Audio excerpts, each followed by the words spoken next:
Welcome to channel.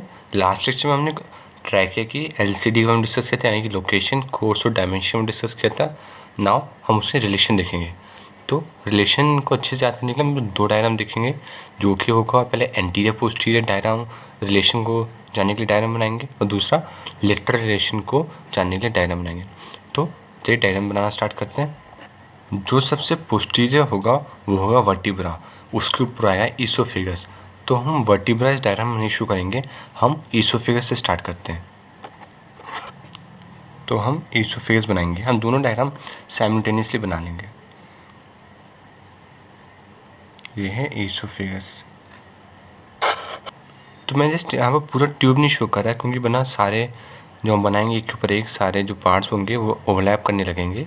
इसे just मैंने oesophagus बनाई है, पर डॉटेड में आप इसकी बाउंड्री देख सकते हैं। ईसोफेगस की बाउंड्री है डॉटेड में पूरी, वैसे ही सेम है दूसरे डायग्राम में भी हो जाएगा। अब हम इसके ऊपर ईसोफेगस से क्या होता है, ट्रैकिया होता है। सबसे पीछे हमारा वर्टिब्रा हो गया, फिर हो गया हमारा ईसोफेगस, उसके ऊपर क्या होता है, ट्रैकिया। तो आप ट्रैकिया ड्रॉ करेंगे। जो तो दूसरा ट्यूब है वो है ट्रैकिया, नीचे आके T4 लेवल पे दो प्रिंसिपल ब्रोंकस में बाइफरकेट कर जाएगा, वो हम अभी बनाएंगे। तो आपको कॉन्सेप्ट रखना है, ये पूरा होगा पर डायग्राम ओवरलैप ना करे सारे पार्ट्स, इसलिए मैंने पूरा नहीं बनाया अभी। नाउ हम आउटर ड्रॉ करेंगे। आपको पता नहीं है आउटर के 3 पार्ट्स होते हैं, तो आप आउटर की सेपरेटिविटी जो देखिएगा। तो आउटर के 3 पार्ट होते हैं, ascending outer, arch of outer and descending outer. इसको डायग्राम से शो करेंगे तो ये असेंडिंग आउटर है, ये आर्च ऑफ आउटर है, डिसेंडिंग आउटर है।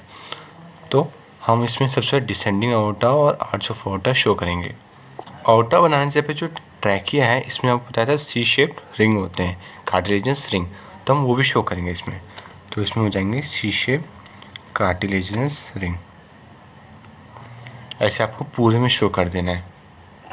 पर आउटर ड्रॉ करने से पहले हम आउटर बताया ना, डिसेंडिंग आउटर पोस्टीरियर होती है, आर्च ऑफ आउटर एंटीरियर होती है, और असेंडिंग आउटर भी एंटीरियर होती है। ऐसे एंटीरियर होगी arch of outer, ascending outer, और पोस्टीरियर से जाएगी इससे पीछे डिसेंडिंग आउटर।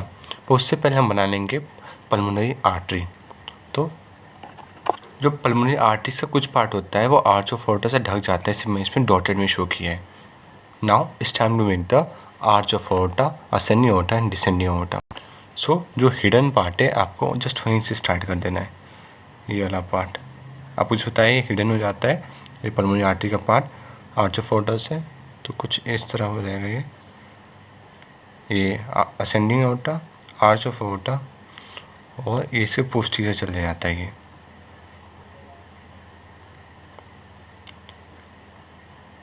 और आर्च ऑफ आउटर के ब्रांचेस आपको शो कर देने हैं,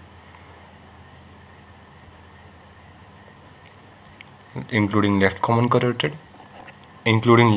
carotid and brachiocephalic trunk, which further divides and gives common carotid of the right side. जो आर्च ऑफ आउटर है, सोचिए प्लेन है ट्रैकिया का, जो आर्च ऑफ आउटर है इस पोस्टीरियर से ऐसे एंटीरियर आ रही है, ऐसे एंटीरियर आ रही है। ये असेंडिंग आउटर आगे, आर्च ऑफ आउटर, और ये पीछे चल जा रही है ट्रैकिया कैसे पीछे, डिसेंडिंग आउटर है ये first, descending outer, arch of outer, ascending outer. So जब वो एंटीरियर से पोस्टीरियर जा रही है, तो इस डायग्राम में साइड रिलेशन के लिए हमने उसको क्रॉस सेक्शन में काट लिया। तो वहाँ पर ये कुछ ऐसा सर्कुलर ट्यूब जैसे दिखेगा, ऐसे इसको ट्यूब को क्रॉस सेक्शन में काटेंगे तो वहाँ पर ऐसे सर्कल जैसा शो होगा। So let's just draw it now. ये कुछ ऐसा आपको दिखेगा यहाँ पे, ये आर्च ऑफ आउटर है, ये पोस्टीरियर प्लेन से ऐसे आगे आ रही है, तो यहाँ से हमने काटा है। जो डिसेंडिंग आउटर है ये ईसोफेगस के पोस्टीरियर रहता है, इसे मैंने डॉटेड में यहाँ पर शो किया है। नाउ हम ड्रॉ करेंगे सुपीरियर वेना केवा इस साइड और उसके ब्रांचेस। और अभी हमने एक और पार्ट अभी ड्रॉ कर लेते हैं, उससे पहले आउटा से जो ये सब ब्रांचेस निकलते हैं। सो जो लेफ्ट ब्रांचेस हो जाएंगे वो लेफ्ट सब क्लेवियन हो जाएगा, और ये लेफ्ट कॉमन करोटेड, लेफ्ट सब क्लेवियन, और जो यहाँ पर ये ऐसे आर्च ऑफ आउटर आगे आएगा तो इसके भी 2 ब्रांचेस हो जाए, एक ब्रांच होगा जो फर्दर 2 डिवाइड में हो जाएगा, राइट कॉमन करोटेड और राइट सब क्लेवियन। तो ये मैं बना लिया है सुपीरियर वेना केवा और उसकी ब्रांचेस। नाउ इसमें ना एक्चुअली 2 लेबलिंग होंगी जो आपको शायद पता ना हो, जो कि होगी रिलेशन में, लेटरल रिलेशन में, वो होगी ईज़ैगस वेन और थोरेसिक डक्ट की। तो थोरेसिक डक्ट कुछ यहाँ होता है, इसकी सेपरेट वीडियो बना दूंगा मैं, तो आप हमारे चैनल सब्सक्राइब कर लीजिए ताकि आपको इसका वीडियो का नोटिफिकेशन मिल जाए। और यहाँ पर एक होगा azygos vein posterior to trachea. So this is azygos vein posterior to trachea. Now एक बार लेबलिंग कर लेता हूँ, वीडियो पॉज करके आप भी सारा लेबल कर लीजिएगा और डायग्राम ड्रॉ कर लीजिए ताकि बस रिलेशन हम कुछ ही फ्रैक्शंस ऑफ मिनट में हम डिस्कस कर लें। तो मैंने सारे पार्ट्स लेबल कर लिए हैं, आप वीडियो पॉज करके सारा पार्ट लेबल कर लीजिए और हम साथ में बनाएंगे इसके नर्व्स। जो यहाँ पर रिलेशन में लेटर रिलेशन में नर्व शो करने वाले हैं हम साथ में ड्रॉ करेंगे। उससे पहले आप वीडियो पॉज करके सारा लेबल कर लीजिए। तो सबसे पहले जो नर्व सप्लाई होती है वो होती है वेगस नर्व से। तो वेगस नर्व पेयर्ड होती हैं। तो एक होगा राइट वेगस नर्व, मैं ग्रीन से शो कर रहा हूँ, यह है राइट वेगस नर्व, है ना। ट्रैक के पीछे से इस फिगर्स आगे आ जाती है, this is right vagus nerve, right vagus. Similarly यहाँ पर आर्च ऑफ ओर्टा के लेटरल से हो जाती है लेफ्ट वेगस, ये भी ट्रैक के पीछे से इस वेगस आ जाती है, यह लेफ्ट वेगस। नाउ आपने सुना होगा रिकरेंट ब्रांच ऑफ वेगस। तो ये दोनों के लिए अलग लेवल में निकलती है। जो राइट वेगस नर्व की रिकरेंट ब्रांच होती है ये किसको इंसर्कल करती है, ये ब्रैकियोसेफेलिक ट्रंक को ऐसे इंसर्कल करके ऊपर जाती है, ऐसे इनक्लोज कर लेती है, राउंड ऐसे हुक टाइप में ऐसे इनक्लोज करती है। सिमिलरली जो हमारा आर्च ऑफ ओर्टा है ये ऐसे, उसको भी ये ऐसे ब्रांच निकलती है, ऐसे और ऊपर की तरफ जाती है, इसे बोलते हैं रिकरेंट। इससे इसका नाम पड़ता है रिकरेंट, क्योंकि वेगस नर्व नीचे आ रही है और ये ऐसे ऊपर जा रही है, इससे रिकरेंट। तो रिकरेंट ब्रांच लेफ्ट वाली आर्च ऑफ ओर्टा को ऐसे इंसर्कल करते हुए ऊपर जाएगी। So these are recurrent branches of vagus nerve, recurrent branches of. I think मैंने डायग्राम को पूरा सिंपल तरीके से बनाया और समझा दिया है। तो सबसे पहले हम देख लेते हैं इसका एंटीरियर रिलेशन। एंटीरियर में आपको क्या क्या दिख रहा है, अब डायग्राम में सबको क्लियर है। ये एंटीरियर पोस्टीरियर रिलेशन शो कर देगा और ये लेटरल रिलेशंस।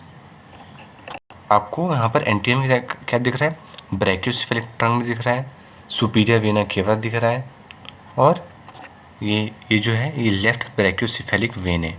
तो सुपीरियर वेना केवा की ब्रांच है लेफ्ट ब्रैकियोसेफेलिक वेन, तो ये भी आपको एंटीरियर में दिख रही है। और आर्च ऑफ ओर्टा तो ट्रैकिया का एंटीरियर है ही। तो यही हो गए इसके एंटीरियर रिलेशन। इसमें एक और एंटीरियर रिलेशन आता है डीप कार्डियक प्लेक्सिस, जो कि मैंने अभी अलग से सेपरेट वीडियो बनाऊंगा उसकी कार्डियक प्लेक्सिस की, तो उसकी लोकेशन वहीं पर बता दूंगा। तो अब पोस्टीरियर रिलेशन डिस्कस करने वैसे थोड़ा रिकरेंट लैरिंजियल नर्व के बारे में थोड़ा सा डिस्कस कर लेते हैं। जो रिकरेंट लैरिंजियल नर्व्स हैं ये ट्रैकिया और ईसोफेगस, सपोज ये ट्रैकिया ये ईसोफेगस है, ये दोनों के बीच में से ऐसे ऊपर जाती हैं। जो ट्रैकिया ईसोफेगस ये दोनों के बीच में से ऐसे ऊपर जाती हैं, तो ये पोस्टीरियर रिलेशन ऑफ ट्रैकिया में आएगा। सो पोस्टीरियर रिलेशन में जो डायग्राम दिख रहा है वो तो ईसोफेगस तो है ही। मैं आपको स्टार्टिंग में बताया था ईसोफेगस के पीछे क्या है, वर्टिब्रल कॉलम, तो वो भी सब पोस्टीरियर रिलेशन है। और अभी आपको मैं जो पॉइंट बताया recurrent laryngeal nerve, but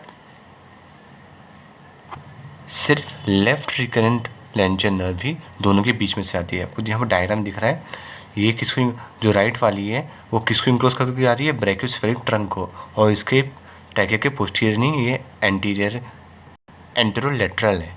posterior में सिर्फ ये लेफ्ट वाली आएगी। तो recurrent laryngeal nerve which one, left. जहाँ पर जो राइट साइड होगा यहाँ पर राइट लंग और उसका प्लूरा होगा। सो ये लेटरल रिलेशन में आ जाएगा। मोस्ट स्पेसिफिकली हम क्या बोलेंगे, राइट, इसके राइट में। सो राइट में कौन सा रिलेशन हो जाएगा, राइट लंग हो जाएगा, एज़ाइगस वेन है और राइट वेगस नर्व। तो ये सब हो गए इसके राइट रिलेशन। लेफ्ट रिलेशन में इसके आर्च ऑफ ओर्टा आएगा, क्योंकि आर्च ऑफ ओर्टा ऐसे टर्न हो रहा है, इसके एंटीरियर से पोस्टीरियर जाए तो उसके ये लेफ्ट साइड आएगा। उसके अलावा जो ब्रांचेस आप देख रहे हैं, लेफ्ट कॉमन कैरोटिड आर्टरी ये हो जाए लेफ्ट सबक्लेवियन वेन होगी, और लेफ्ट वेगस नर्व ये जो होगी लेफ्ट वेगस नर्व भी इसके लेफ्ट में आएगी। एक फ्रेनिक नर्व भी होती है जो हम सेपरेटली डिस्कस करेंगे, इसके क्या क्या होता है, इसकी कौन सी ब्रांचेस होती हैं, कहाँ से ओरिजिनेट होती है और क्या कोर्स है, क्या टर्मिनेशन है, वो सब फ्रेनिक नर्व भी डिस्कस करेंगे। यहाँ पर सब याद कर लीजिए कि लेफ़्ट रिलेशन में एक होता है लेफ़्ट फ्रेनिक नर्व। आप उसे ब्लड सप्लाई देख लेंगे। जो उसकी ब्लड सप्लाई होती है वो होती है इन्फीरियर थायरॉयड आर्टरी। तो इन्फीरियर थायरॉयड आर्टरी किसकी ब्रांच है, और आपको पता है तो हमारे कमेंट सेक्शन में जो मेंशन करिएगा मैं वहाँ पर इसका आंसर बताऊँगा। और जो वेनस ड्रेनेज होता है वो कहाँ होता है, लेफ़्ट ब्रैकियोसेफेलिक वेन में। तो लेफ़्ट ब्रैकियोसेफेलिक वेन। और जो नर्व सप्लाई है वो कैसे होती है, ऑटोनॉमिक नर्वस सिस्टम से। मीन्स इसकी कौन कौन सप्लाई होगी, पैरासिम्पैथेटिक और सिंपैथेटिक। जो पैरासिम्पैथेटिक होती है वो सेंसरी और सेक्रेटोमोटर होती है, किसके लिए, म्यूकस मेम्ब्रेन के लिए। ये पॉइंट मैं लिख नहीं रहा हूँ, मैंने शॉर्ट में जल्दी बता दे रहा हूँ, आप नोट कर लीजिएगा। जो पैरासिम्पैथेटिक होगा वो होगा सेंसरी और सेक्रेटोमोटर किसके लिए, म्यूकस मेम्ब्रेन के लिए, और मोटर होगा ट्रैकेलिस के लिए। और जो सिंपैथेटिक फाइबर्स होते हैं वो होते हैं वैसोमोटर। जो नर्व सप्लाई होती है वो ऑटोनॉमिक नर्वस सिस्टम से होती है, पैरासिम्पैथेटिक होता है, सेंसरी और सेक्रेटोमोटर किसके लिए, म्यूकस मेम्ब्रेन के लिए। म्यूकस है मतलब म्यूकस मेम्ब्रेन, और मोटर किसकी होती है, ट्रैकेलिस मसल। ट्रैकेलिस मसल का लोकेशन क्या है, जो सी शेप्ड कार्टिलेज होता है इसके पोस्टीरियर, यहाँ पर इस गैप में होती है ट्रैकेलिस मसल। और जो सिंपैथेटिक होते हैं वो होते हैं वैसोमोटर। नाउ, और आपको वीडियो पसंद आता है तो लाइक बटन जो दबाइएगा, और अपना चैनल नहीं सब्सक्राइब किया तो तुरंत सब्सक्राइब कर लीजिए। Thanks for watching.